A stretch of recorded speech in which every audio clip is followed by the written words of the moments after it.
주님의 평강이 여러분들과 함께하기를 바랍니다.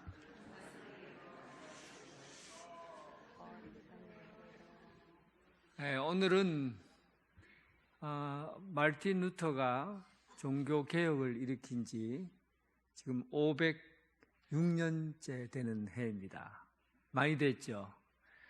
이런 의미에서 오늘은 말씀을 역사적인 이야기를 조금 하려고 해요. 그래서 좀 그 안에 담겨져 있는 종교개혁의 그 배경이 된 이야기를 좀 알 필요가 있습니다.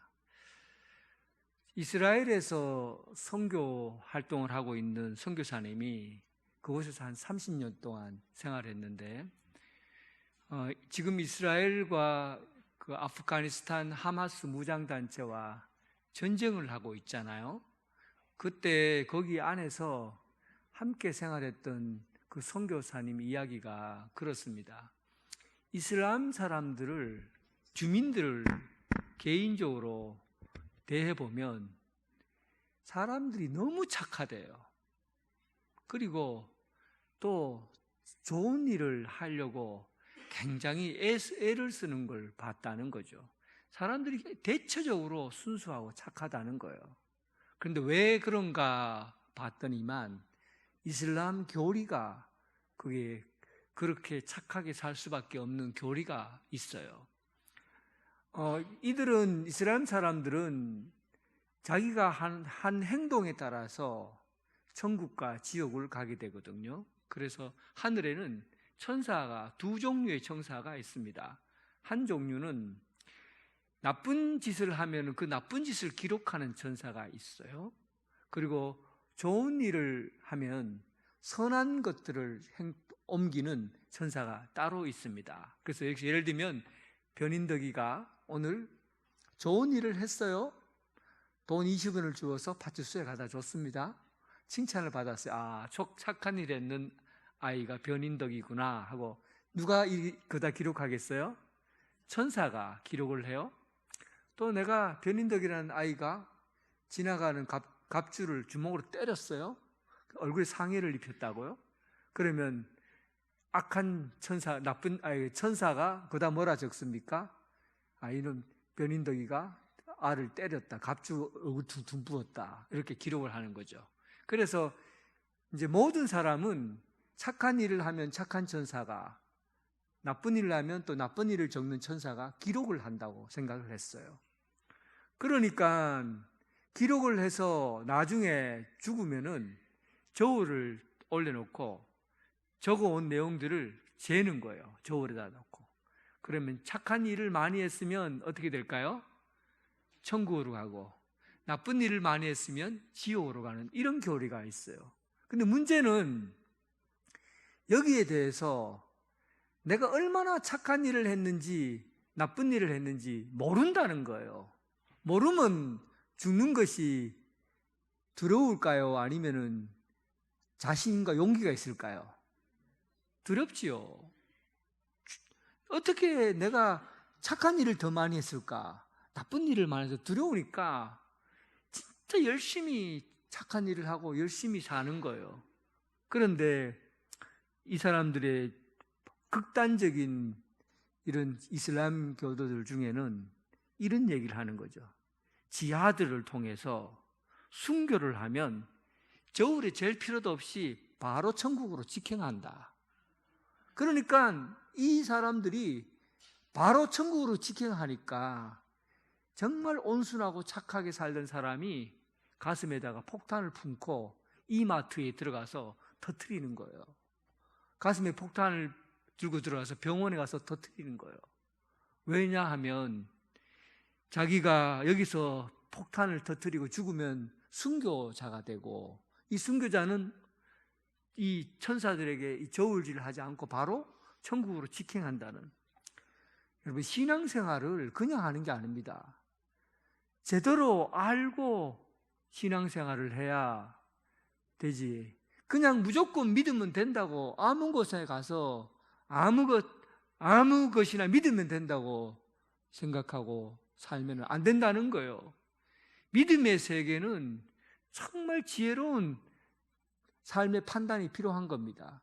무엇을 믿어야 될지, 어떤 신앙을 가져야 될지가 얼마나 중요한지 몰라요. 그러니까 이 오늘 펼쳐지는 종교개혁이라는 이 시점에서 교회가 신앙을 바르게 가르치고 또 바른 믿음을 가지고 믿음 생활하도록 그렇게 교회가 인도해야 되는데, 문제는 500년에서 예수님 죽으시고 난 500년에서 이 1500년 사이에, 1000년 동안의 교회를 암흑기라고 그러거든요. 이 교회가 하나님의 말씀을 똑바로 가르치지 않고 하나님의 말씀을 왜곡되어서 가르치는 바람에 1000년의 역사 가운데 얼마나 많은 성도들이 이 피해를 본지, 그 정말 끔찍한 일들이 일어나게 된 거예요. 그 당시에 가장 가톨릭 교회가, 그때는 가톨릭 교회가 교회였어요. 구교, 지금 개신교가 없었을 때니까 가톨릭 교회는 교황을 중심으로 해서 교회를 세웠습니다. 교황이라는 것은 수위권을 가지고 있어요. 수위권이라는 것은 이 세상의 모든 것들 위에 머리다라는 뜻이에요. 그래, 최고의 권력을 가지고 있다는 그런 의미입니다. 모든 전 세계 교회에서 교회를 다스리고 통치하는 그 머리 되는 그 권력을 갖고 있는 사람이 교황이라는 겁니다. 참 이상하죠. 이 교황의 얘기를 하면 누가 생각이 납니까? 예수님이 생각이 나야죠. 예수님이 분명히 교회의 머리고 또 교회의 모든 것이 예수님 안에서 한 몸이라는 것이 우리 교회에 대한 생각인데, 이들은 교황이라는 것을 세워서 모든 것의 머리는 수위권을 가진, 절대 권력을 가진 사람이 교황이라고 하고, 그리고 정치적으로 다스리는 왕보다도 더 머리 위에 있는 사람이 바로 교황이 된 거예요. 문제는 권력이라는 것이 시간이 지나면 지날수록 썩게 되어 있습니다. 그래서 이런 말이 있어요. 절대 권력은 절대 망한다. 절대 권력을 갖고 있는 사람은 절대 망한다라는 그런 이야기가 있듯이, 교황이 그 권력을 남용해서 썩고 부패해지기 시작했는데 그 부패가 얼마나 지나치게 되었는지, 레오 10세 때에는 성 베드로 성당을 짓는다고 하면서 면죄부를 팔게 됩니다. 이 일로 인해서 종교를 한번 뒤집어 엎어버려야 되겠다라고 이 일로 인해서 일어난 사람이 루터예요. 이 일은 교황의 문제만은 아니에요. 위에가 썩어버리니까 그 밑으로 내려갈수록 어떻게 되겠어요? 더 썩어버린, 교황이 저렇게 막 문제를 일으키니까 그 밑에 사제들은 어떻겠어요? 교황이 결혼할 수 있습니까? 결혼 못합니까? 캐톨릭은 성직자들이 결혼합니까? 결혼 안 해요. 독신이에요. 그런데 교황은 여자를 두고 살아요. 아예 교황청에다가 여자를 두고 살아요. 그러니까 밑에 사제들이 탄원서를 올리는 거예요. 왜 당신은 성직자가 결혼을 못하는데 당신은 왜 여자를 두고 사느냐 하니까 교황이 답변이 왔습니다. 뭐라고 한지 아세요? 너희들도 이리 살아라. 그리고는 수도원이나 이런 곳에다가 공창을 둔 거예요. 창녀촌을 아예다가 수도원 안에다가 세워버렸어요. 이게 중세시대에 여러분 교회에 이루어진 일들입니다. 뿐만 아니에요. 교황이 나중에는 투표로 해서 뽑아지는 것이 아니라 나중에 돈을 주고 교황권을 사요. 돈이 많은 사람이 아예 자기 아들을 교황시켜야 되겠다 그래갖고 먼저 추기경이 돼야 되잖아요. 8살 된 아들을 돈을 주고 추기경을 시켜버린 거예요. 그리고 이 나이가 30살 되었을 때 32살 땐가 36살 땐가 교황으로 시켜버려요. 돈을 주고 사버려요. 이런 일들이 위에서 일어나고 교회가 전 세계 교회를 이끌어 간다고 하고 교회의 머리가 된다고 하는 교황에게서 이런 일들이 팽배하게 일어나니까 밑으로 내려갈수록 사제들은 더 썩어버리는 거예요. 가톨릭 교회에서는 칠성례라고 지킵니다. 칠성사라고 하기도 해요. 그러니까 성례전을 7가지로 봅니다. 거룩한 성례. 그 사실은 굉장히 좋은 의미로 시작이 됐어요. 왜냐하면 인생의 모든 과정을 다 성직자가 돌봐줘야 되겠다는 의미거든요. 태어나면서부터 세례성사, 견진성사, 성체성사, 고해성사, 결혼할 때 혼인성사, 병중에 있을 때 병자성사, 성품성사, 이렇게 해서 7가지 태어나면서 죽을 때까지 모든 성례전을 지니도록 되어 있거든요. 그런데 이 중에서 타락의 원인 제공한 것이 있는데 그게 바로 고해성사입니다. 지금도 가톨릭은 고해성사 합니까? 해요. 고해성사는 인간이 죄를 지으면 사제인데 찾아가서 죄를 고백하고 죄값을 치르도록 하는 겁니다. 그런데 마지막에 4가지, 고해성사할 때 4가지로 이루어지는데 성찰, 통회, 그리고 고백, 보석, 이 과정을 거치거든요. 근데 마지막으로 이제 성도들이 찾아와서 사제에게 내가 옆집에 또리를 때려서 내가 다치게 했습니다. 죄를 용서해 주세요 하고 죄를 고백해요. 그러면 마지막 보석이 있어요. 보석은 뭐냐면 죄를 보상하는 거죠. 죄를 보상을 어떻게 합니까? 그럼 네가 때렸으면은 네가 그 집에 가서 물질로 갚아라. 또 아니면은 네가 지금 지은 죄가 크니까 마리아의 기도를 100번 올려라. 아니면은 주기도문과 사도신경을 외우고 며칠 동안 금식해라. 뭐 이렇게 보석, 죄에 대한 죄값을 치를 수 있도록 죄값을 치르도록 보석 행위를 하는 거죠. 그런데 여기서 교회가 타락하니까 이 과정 안에서 돈벌이를 생각한 거예요. 이야, 죄를 팔아서 돈을 벌면 되겠구나. 이런 생각을 하게 된 거예요. 사제들이. 그러니까 이렇게 하는 거죠. 하나님, 제가 이번에 옆집에 또리를 때려서 상해를 입혔습니다. 그래? 그러면 돈 1,000만 원을 갖다 바쳐라. 그러면 네 죄가 용서받는다. 이렇게 변질된 거예요. 그러니까 사람들이 죄를 적게 짓겠습니까? 많이 짓겠습니까? 많이 지을수록 사제에게 자주 찾아오겠죠. 자주 찾아오면 올수록 사제가 돈을 많이 벌게 되는 거예요. 얼마나 돈을 많이 벌었는지 그때 당시에 여러분 그때 중세시대 때 찍은 영화라든지 아니면 기록들을 보세요. 사제들의 몸이 어떻게 되는지 아세요? 하도 많이 드시고 먹어갖고 얼마나 많이 먹고 술 마시고 많이 먹고 막 이래갖고 사람이 뚱뚱한 사제들이 대부분 다 뚱뚱합니다. 그리고 돈을 얼마나 밝히고 했는지 그 타락이 이루 말할 수가 없어요. 이게 교회였어요. 그런데 사실은 이렇게 된 결정적인 원인은 또 한 가지가 있습니다.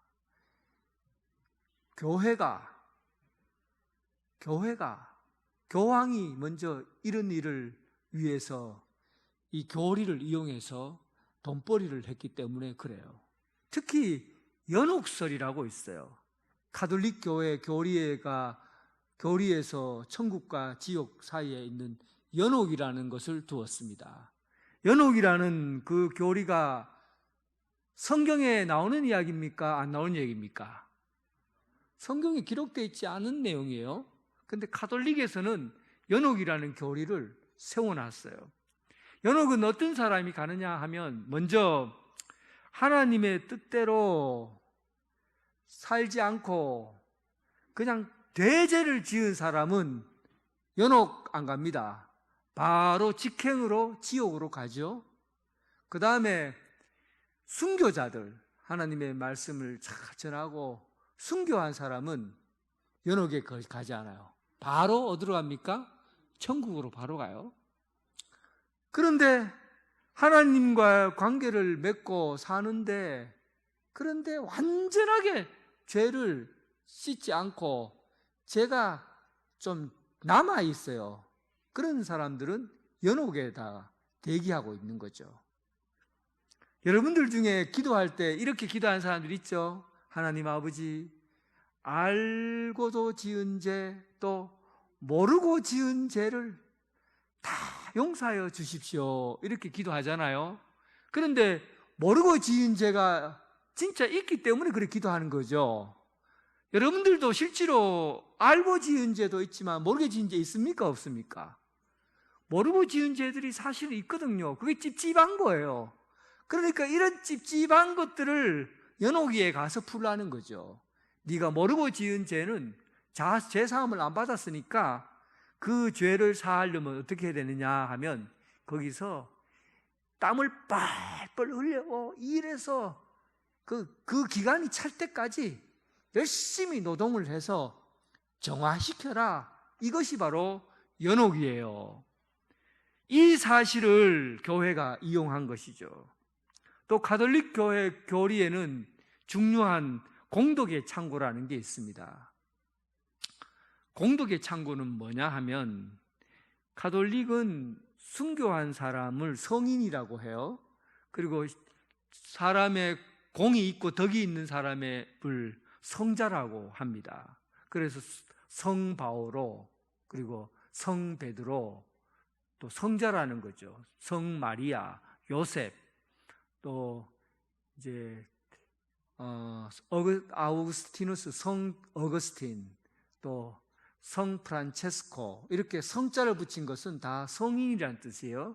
우리나라에서도 뭐 김대건, 성 김대건 신부, 이렇게 해서 성자라고 받들죠. 근데 성자들은 이 땅에 살면서 공을 많이 세웠기 때문에 이들의 공이 천국의 창고에다가 쌓여 있는 거예요. 가득 쌓여 있어요.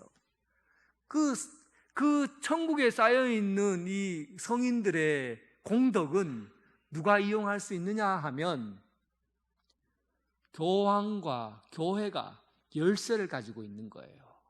그래서 교황이 열쇠를 열어서 그 천국의 창고에 있는 은혜를 자기인데 원하면 부어줄 수 있는 거죠. 교회가 그 천국의 열쇠를 가지고, 그 공덕의 열쇠, 창고의 열쇠를 가지고 있기 때문에 그 열쇠를 풀어서 그 안에 있는 은혜를 나눠줄 수 있는 거예요.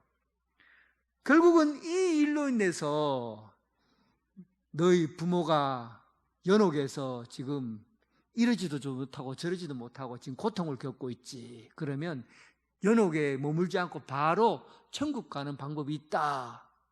내가 이 공덕의 창고에서 이게 꺼내서 줄 테니까 네 죄를 면하는 면죄부를 사라. 그런 거예요. 그래서 면죄부를 판매하게 된 겁니다. 너의 죄를 사하여 주는 면죄부를 교황청에서 발행을 한 거예요. 그리고는 그 면죄부를 팔아서 그 사람들의 죄값을 소멸해 주고, 특히 지금 연옥에서 고생하고 있는 어머니, 아버지, 이 어머니, 아버지가 지금 울부짖고 있다. 날 좀 살려다고 눈물을 흘리면서 울부짖고 있는데 너희 아들들 뭐하고 있노? 이 면죄부 사라! 하고는 설교를 했습니다. 여러분이 자녀라고 하면 면죄부 살까요? 안 살까요? 부모님이 지금 막 이러지도 못하고 저러지도 못하고 연옥에서 막 땀을 뻘뻘 흘리면서 죽을 똥 살고 노동하고 있는데 자녀된 여러분들이 사주겠어요? 안 사주겠습니까? 죽은 아버지 어머니를 위해서 할 수 있는 일이 있다면 뭔 못하겠어요? 막 빚을 내서라도 면죄부를 사는 거죠. 그게 지금 교회가 겪고 있는 교회의 현실입니다. 이런 현실 가운데 신앙생활하는 성도들은 어떻게 되겠어요? 하나님의 말씀을 제대로 먹어보지도 못하고 진짜 올바른 하나님의 진리의 말씀을 들어보지도 못하고 그냥 이 세상에서 예수 그리스도를 믿는 그 나라에 있으면서도 예수를 못 믿고 살아가는 그런 불쌍한 인생이 되어버린 겁니다. 이걸 어떻게 가만두고 있을 수 있어요? 마르틴 루터라는 사람이, 이 사람이 똑똑한 사람이거든요. 돈이 많은 집에 태어났어요. 원래는 농부로 태어났는데 그의 아버지가 수완이 좋아갖고 장사를 하면서 돈을 많이 벌었어요. 그래서 똑똑한 루터를, 이 아이만은 공부를 시켜서 좀 높은 계열에 있는 사람으로 좀 살게 해야 되겠다 해서 대학을 보냈어요. 그래서 거기서 대학에서 공부를 하고 신학 교수가 된 거예요. 신학 교수가 되면 성경책을 그 도서관에서 볼 수가 있게 되잖아요. 왜 여러분 그때 당시 교회에는 하나님의 말씀을 잘 못 가르쳤을까 하면 하나님의 말씀을 먼저 읽을 수 있는 사제들이 별로 없었고, 그리고 두 번째는 성경책이 귀했어요. 그때 당시에 성경책 한 권이 요즘 시가로 얼마 정도 되냐면, 도서관에 있는 성경책이 얼마 정도 되냐면 그때 당시 라틴어로 되어 있어요. 깜짝 놀랄 겁니다. 얼마냐고요? 5억 정도 됩니다. 그러면 이거 5억이에요. 여러분들 지금 5억짜리 성경책 갖고 있어요? 그때 성경책이 5억 정도 됐어요. 말도 안 되죠. 왜냐하면 라틴어로 성경책이 기록되어 있고 성경책이 그만큼 귀했기 때문에 도서관에나 가야 볼 수가 있어요. 그래서 교회에서 성경 말씀이 뭔지 제대로 가르칠 수 있었겠습니까? 그러다 보니까 루터가 교수가 되어서 라틴어도 잘 알고 공부를 하다 보니까 시편과 로마서를 읽는 중에 깜짝 놀란 사실을 발견한 거죠. 지금까지 우리가 죄를 짓고 나서 구원받아 하나님의 의로운 사람, 그리고 하나님의 자녀가 되는 이 과정이 교회에서는 한 사람도 설명하지 않고 한 번도 들어보지 않는 이야기가 로마서 1장 16절 17절에 그대로 기록되어 있는 걸 알게 된 거예요. 5억짜리 성경을 통해서 하나님의 진리의 말씀을 깨닫게 된 것이죠. 여러분, 이 사실이 엄청난 일입니다. 그때 당시를 우리는 지금 너무 편하게 믿음 생활하니까, 또 책이 그냥 공짜로 누가 선물해서 준 책들이 집에 가득가득하니까 하나님의 말씀이 어떤지 알 수가 있지만, 그때 당시의 사람들은 라틴어도 모를 뿐만 아니라 성경 말씀이 왜 중요한지 누가 가르치는 사람이 없으니까 그들이 진리 가운데 거하지 못했던 겁니다. 그래서 루터가 이 말씀을 읽고는 지금 현재 사람들이 죄를 짓고 그 죄값을 지불하기 위해서 돈을 주고 면죄부를 사는 것, 이거 자체가 이것은 악한 것이고 또 하나님 말씀에서 어긋나다. 그리고 교황을 향해서 교황은 적그리스도다라고 수사가, 그냥 평범한 수사가 한 얘기예요.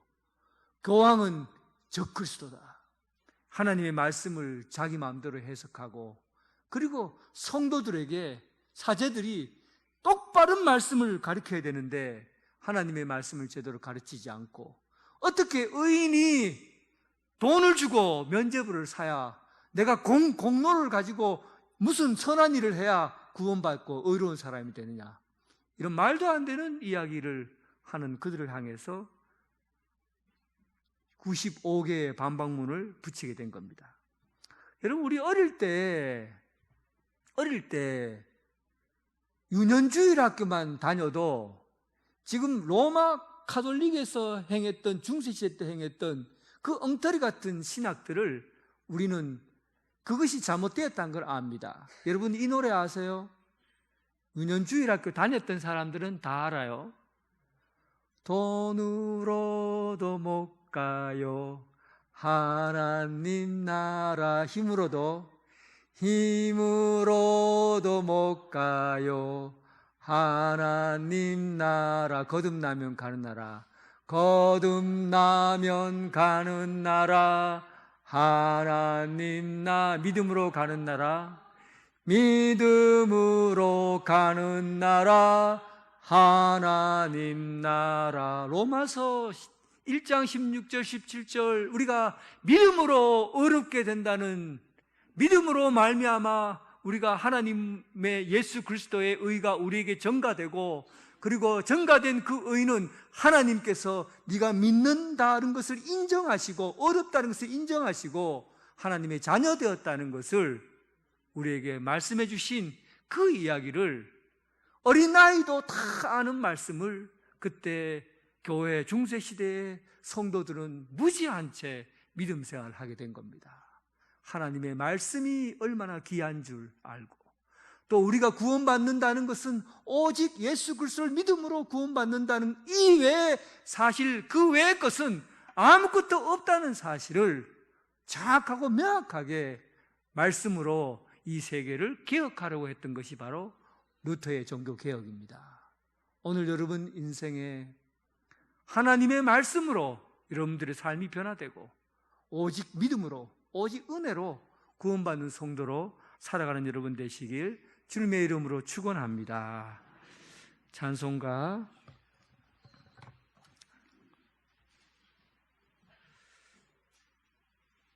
찬송 드리면서 성만찬을 시작하도록 하겠습니다.